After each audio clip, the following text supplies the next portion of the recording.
తెలంగాణ అందరికీ నమస్కారం.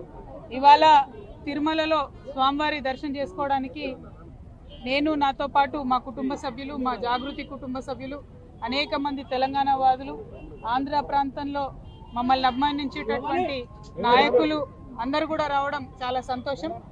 ఇవాళ గత 4 సంవత్సరాలుగా నేను చెయ్యని తప్పుకు ఏదో తప్పు చేసినట్టుగా అవాకులు చెవాకులు వాగుతూ సంపూర్ణంగా నన్ను, నా కుటుంబాన్ని, మా జాగృతి సంస్థను తీవ్రమైనటువంటి మానసిక వేదనకు గురి చేసినటువంటి కేసు ఏదైతే ఉందో, మొన్న దేవుడి దయ వల్ల, మా యొక్క నీతి నిజాయితీ వల్ల మరి సంపూర్ణంగా కొట్టుడు వేయబడ్డది. కాబట్టి స్వామివారికి కాలినడకన వచ్చి మొక్కు చెల్లిస్తామనేటటువంటి మొక్కు ఉంది. కాబట్టి ఆ మొక్కు చెల్లించుకోవడానికి ఇవాళ తిరుమలకు రావడం జరిగింది.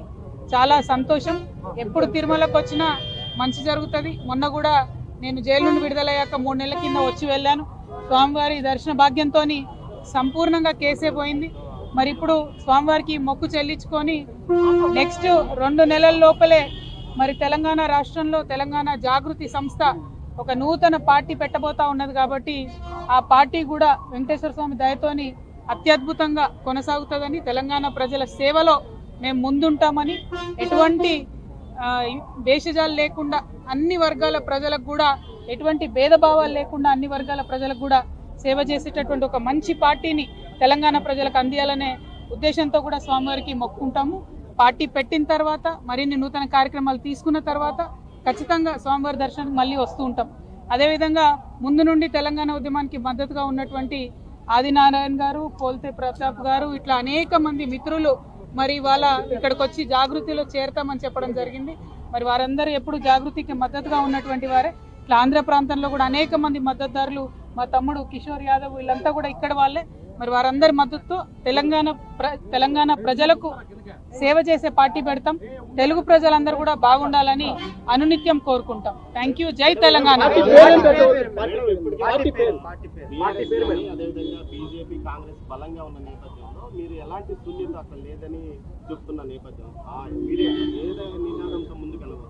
ఇవాళ మీరు నిన్నగాక మొన్న జరిగిన మున్సిపల్ ఎన్నికలు చూస్తుంటే కాంగ్రెస్ పార్టీ ప్రజలకు ఇచ్చినటువంటి ఏ ఒక్క హామీ నెరవేర్చకపోయినప్పటికీ కూడా మళ్ళీ పెద్ద మెజార్టీలో చాలా సంఖ్యలో కాంగ్రెస్ గెలవడం జరిగింది.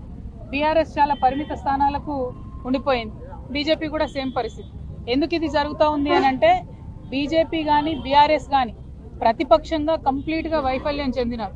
ప్రజల మధ్యలో ఉండడం లేదు, ప్రజల సమస్యలు తెలుసుకోవడం లేదు, ప్రజలతో మమైకమయ్యేటటువంటి పరిస్థితి లేదు. ఒకవేళ ఇప్పుడు వాళ్ళు కొత్తగా మేము ప్రజల దగ్గరికి వెళ్దామన్నా ప్రజలు వాళ్ళని నమ్మే పరిస్థితి లేదు. ఎందుకంటే మాటికి ఒక స్టాండు, పూటకు ఒక స్టాండు మార్చుకుంటూ మరి ప్రజల్ని ఇబ్బంది పెడుతున్నటువంటి ప్రతిపక్షాలు, ప్రభుత్వం అయితే ఇచ్చిన ఏ ఒక్క మాట కూడా కనీసం చేయడం లేదు.